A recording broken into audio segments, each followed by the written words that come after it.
ইয়াসমিন, তুমি এত দেরি করলা কেন? আমি কতক্ষণ ধরে দাঁড়িয়ে রইছি, আর ভিতরে প্রিমিস একা একা বসে আছে। চলো। আরে রাস্তায় একটু জ্যাম ছিল। আচ্ছা যাই হোক, তুমি ওই ছেলেকে বলো নাই তো আমরা ওকে ব্যবহার করব? মানে ওকে আমাদের আসল প্ল্যান বলো নাই তো? ও যাতে না জানতে পারে এইসব। যখনই অভিজিৎ আমাকে প্রপোজ করবে তখন আমরা ওকে সত্যতা বলে মাপ চেয়ে নিব। আরে ভাই, আমি এতটাই ছোট না যে এগুলা বুঝুম না। আমি শুধু এইটাই বলছি, ওকে আমার বোনের বয়ফ্রেন্ড হইব। বেচারা এতটাই সৎ ছিল, আমাকে না করতে পারে নাই। যখন আমাদের কাজ শেষ হয়ে যাবে আমরা সব সত্য কথা বলে দিব। আচ্ছা, ও দেখতে কেমন? ঠিক আছে তো? মানে যতদিন অভিজিতের সাথে সব ঠিকঠাক না হচ্ছে ওই ছেলেকে তো আমাকে দেখতে হবে, তাই না? হ্যাঁ, দেখতে তো ঠিক আছে, কিন্তু একটু গরিব, এর জন্য ভালো লাগে না। তবে কাজ হয়ে যাবে, টেনশনের কোনো কারণ নাই। এরপর তারা দুইজন টি ক্যাফের ভিতরে প্রবেশ করতে থাকে, আর এইদিকে সেখানে প্রিমিস আগেই বসে বসে লেমন জুস খাচ্ছিল। প্রিমিসের মনে হচ্ছিল ভূমিকার কথায় রাজি হয়ে সে এখানে এসে নিজের পায়ে নিজেই কুড়াল মেরেছে। আর ঠিক তখনই সেখানে তার পিছন থেকে একটি আওয়াজ আসে। আরে এখানে আমার বোন আইসা পড়ছে, আর তোমার এখনো জুস খাওয়া হয় নাই? এতক্ষণ সময় লাগে জুস খাইতে? ভূমিকার কাজিন ইয়াসমিন প্রিমিসের ড্রেস আর চুল দেখে পেছন থেকে মনে করছিল এটা নিশ্চয়ই গরিব কেউ হবে, কিন্তু যখনই প্রিমিস পেছন থেকে তাদের দিকে তাকায় ইয়াসমিনের মাথার হুঁশ উড়ে যায়, কারণ তার বিশ্বাসই হচ্ছিল না তার বোন যাকে গরিব ভাবছে সে আর কেউই নয়, প্রিমিস চৌধুরী। এইদিকে ভূমিকা যাকে তার কাজিন বলছিল সে আর কেউ না, ঢাকা সিটি ব্যাংকের ম্যানেজার ইয়াসমিন। তারা দুজনকে দেখে একদম অবাক হয়ে যায়। ইয়াসমিন প্রিমিসকে দেখেই চিনে ফেলছিল আসলে কে এই ছেলে। ও সব জানে। এই ছেলে কিছুদিন আগে তাদের ব্যাংক থেকে টাকা তুলতে গিয়ে বিশাল ঝামেলায় পড়েছিল। তার অ্যাকাউন্টে 500 কোটি টাকা সহ যত সম্পত্তি ছিল সে এগুলো প্রিমিস যাওয়ার পর চেক করেছিল। ইয়াসমিনের সামনে এখন এত বড়লোক একজন মানুষ বসে আছে, সে ভাবছে তার সাথে সে কেমন আচরণ করবে। এই তুমি কি দেখতেছো না আমার বোন এইখানে দাঁড়ায় রইছে? তুমি এখনো কি বুঝতে দিচ্ছ না? এটা শোনার পর ইয়াসমিন ভূমিকার দিকে তাকায়, আর এরপর প্রিমিসের দিকে তাকিয়ে বলে, হ্যালো, কেমন আছেন আপনি? ভূমিকার মনে হচ্ছিল তার বোন প্রিমিসের সাথে ফ্রেন্ডলি হওয়ার চেষ্টা করছে, তাই এত সুন্দর ব্যবহার করছে। এরপর ভূমিকার এই বিষয়টি সহ্য হচ্ছিল না, তাই সে আবার বলে, এই তুমি এখনো তাকায় রইছো? আমার বোন আসছে, তুমি ওকে চেয়ারে বসার জন্য বলবা না? চারটা মুছে ওরে বসতে বলবা না? আরে না না, তার কোনো দরকার নাই, আমি এখনই বসতাছি, আপনি বসেন, কোনো সমস্যা নাই। প্রিমিসের মনে মনে অনেক হাসি পাচ্ছিল ইয়াসমিনের এই অবস্থা দেখে। এইদিকে তারা দুইজন দুই চেয়ারের মধ্যে বসে আছে, আর ভূমিকা মনে মনে ভাবছে ইয়াসমিন প্রিমিসের সামনে একটু বেশি করছে। ও বুঝতেছিল না প্রিমিসকে এত সম্মান দিচ্ছে কেন। ইয়াসমিন, এই হচ্ছে প্রিমিস, আমাদের কলেজের সেকেন্ড ইয়ারের স্টুডেন্ট। ও আমাদের কলেজের অনেক ইমানদার একটা ছেলে। আমার মনে হয় না তুমি ওর মতো ছেলে আমাদের কলেজ আরেকটা পাইবা।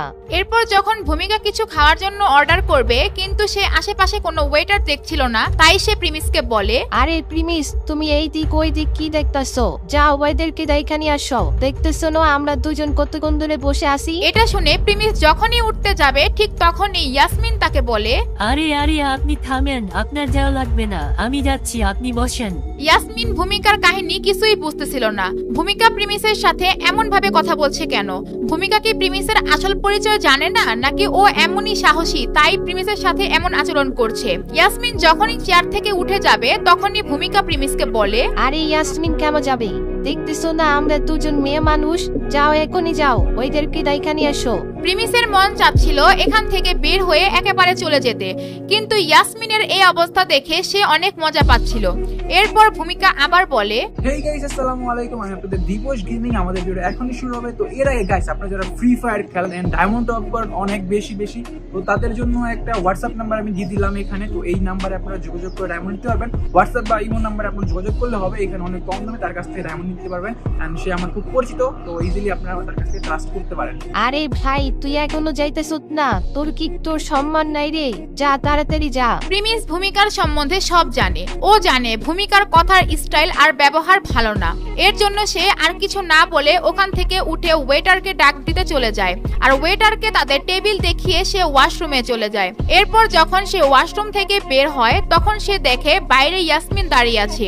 প্রিমিস ইয়াসমিনের চোখ দেখেই বুঝতে পারছিল ইয়াসমিন আসলে সরি ফিল করছে। আমাকে মাফ করবেন স্যার, আমার অনেক বড় ভুল হয়ে গেছে। আর আপনি আমার বোনের কথায় কিছু মনে করবেন না, ও একদম পাগল, ও কার সাথে কেমন ব্যবহার করা লাগে সেটাই জানে না। ও আপনার সাথে এইভাবে কথা বলতেছিল, আমার খুব খারাপ লাগতেছিল। আরে এটা কোনো ব্যাপারই না, ও আমার সাথে সবসময় এমনই ব্যবহার করে, এর জন্য আমি ওর কথা কিছু মনেই করি না। আচ্ছা যাই হোক, তুমি কি আমাকে জানো আমি কে? প্রিমিস এই কারণে এটা বলছে যে লাস্ট যখন ইয়াসমিনের সাথে ব্যাংকে তার ঝামেলা হয়েছিল, এরপর কি ইয়াসমিন তার আসল পরিচয় জানতে পেরেছিল, আর তাই কি সে তার সাথে এমন ভালো ব্যবহার করছে, নাকি সে ভূমিকার এমন খারাপ আচরণ তার কাছে খারাপ লাগছে, তাই সে প্রিমিসকে সরি বলছে। জি স্যার, আমি আপনাকে চিনি, আপনি যাওয়ার পর হেড ম্যানেজার আমাকে সব বলছিল। ইয়াসমিন শুধু তার ব্যাংক ব্যালেন্স সম্পর্কে জানতো, তার বাবার পরিচয় ও তাদের চৌধুরী পরিবারের কাহিনী সে জানতো না, কিন্তু তারপরও প্রিমিসের এই ব্যাংক ব্যালেন্সের কাছে ইয়াসমিন কিছুই না। আচ্ছা তুমি আমাকে একটা কথার উত্তর দাও, তুমি তো নিজেই বড়লোক একটা ব্যাংকে জব করতেছো, তাহলে তুমি কেন একটা গরিব ছেলেকে তোমার বয়ফ্রেন্ড বানাইতে চাইতেছো?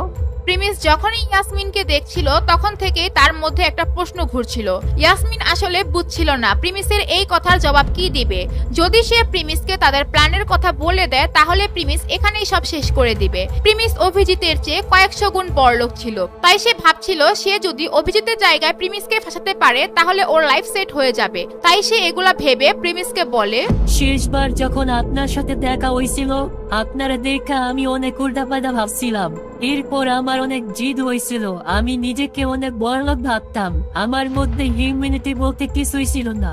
এর জন্য ভাবছি আমি নিজেকে ঠিক করার জন্য গরিব একটা ছেলের সাথে রিলেশন করব, আর পরে সব ঠিকঠাক থাকলে আমি তাকে বিয়ে করব। ইয়াসমিনের কথা বলার মধ্যে অনেক স্যাডনেস ছিল। সে ইমোশনাল হয়ে প্রিমিসকে বোঝানো আর বিশ্বাস করানোর চেষ্টা করছিল, কিন্তু প্রিমিস তো তাকে নিয়ে অন্য কিছু ভাবছিল, তাকে সন্দেহ করছিল সে অভিনয় করছে কিনা। আর ঠিক তখনই, স্যার আমি সত্য কথা বলতেছি, আমি আপনার সাথে মিথ্যা কথা বলতেছি না, আমি আপনাকে এগুলা কসম খেয়ে বলতে পারবো, আমি যা বলতেছি সব সত্য কথা। আচ্ছা ঠিক আছে বুঝলাম, কিন্তু আমি এখানে আপনাকে কোনো হেল্প করতে পারবো না, আর তুমি তো আমার আসল পরিচয় জানো, তো এর জন্য আমার মনে হয় না আমি তোমার জন্য পারফেক্ট। প্রিমিস তার মাথা থেকে এটা সরাতে পারছিল না যে ইয়াসমিন তাকে সব সত্য কথা বলছে। তার মনে হচ্ছিল ইয়াসমিন তাকে ধোকা দিচ্ছে, এর জন্য সে ভাবছিল ওকে যেভাবেই হোক দূর করতে হবে। কিন্তু এই দিকে ইয়াসমিনও এত সুন্দর একটা চান্স কোনোভাবেই ছাড়তে রাজি না, তাই সে প্রিমিসকে যে কোনো ভাবেই হোক হাতছাড়া করতে চাচ্ছে না। স্যার এটার আরেকটা রিজন আছে, আসলে আমার ফ্যামিলি আমার জন্য ভালো একটা ছেলে দেখছে, ওর নাম অভিজিৎ। আমার ওই ছেলেকে একটু পছন্দ না, আর ওর পরিবার আর আমার পরিবার এটার পিছনে পড়ে আছে, আর আমি এটার পিছন ছুটানোর জন্য বেলির কোনো রিজন পাচ্ছি না যাতে আমি ওকে আমার পিছন থেকে ছুটাতে পারি। স্যার এই সমস্যার মধ্যে আপনি কি আমাকে হেল্প করবেন প্লিজ স্যার, প্লিজ। ইয়াসমিন প্রিমিসের হাত জোর করে রিকোয়েস্ট করছিল। কিছুক্ষণ আগেও ইয়াসমিন ভাবছিল এমন কি করলে অভিজিৎ তাকে খুব তাড়াতাড়ি প্রপোজ করবে, আর যখন ও জানতে পারলো তার সামনে প্রিমিস আছে আর প্রিমিস অভিজিতের চাইতে অনেক অনেক গুণ বড় লোক, তখন সে অভিজিতের কথা চিন্তা বাদ দিয়ে প্রিমিসের কথা ভাবা শুরু করলো। স্যার আমার কথা বোঝার চেষ্টা করেন, আমার কাছে অন্য কোনো রাস্তা নাই। আমি জানি আপনি খুব কেয়ারিং একজন মানুষ, আর আপনি মানুষকে অনেক হেল্প করেন, এর জন্য প্লিজ স্যার আমাকে সাহায্য করেন। ইয়াসমিনের এই অ্যাক্টিং দেখার পর প্রিমিস কি গলে যাবে, নাকি সে এগুলো না মেনে সেখান থেকে সরাসরি চলে যাবে? ইয়াসমিন তো প্রিমিসের আসল পরিচয় সব জানে, তাহলে কি ইয়াসমিন এগুলো ভূমিকাকে সব বলে দিবে? আপনারা কি চান, প্রিমিসের আসল পরিচয় সবার সামনে ফাঁস হয়ে যাক, নাকি প্রিমিসের পরিচয় গোপন রাখবে? সেটা কমেন্ট করে জানান। আর আপনারা যদি দিবস গেমিং এর ভিডিওগুলো সবার আগে দেখতে চান তাহলে দিবস গেমিং এর ইউটিউব চ্যানেলটি সাবস্ক্রাইব করে নোটিফিকেশন বাটনটি বাজিয়ে রাখেন, আর ফেসবুক থেকে দেখে থাকলে ফলো করে শেয়ার করেন।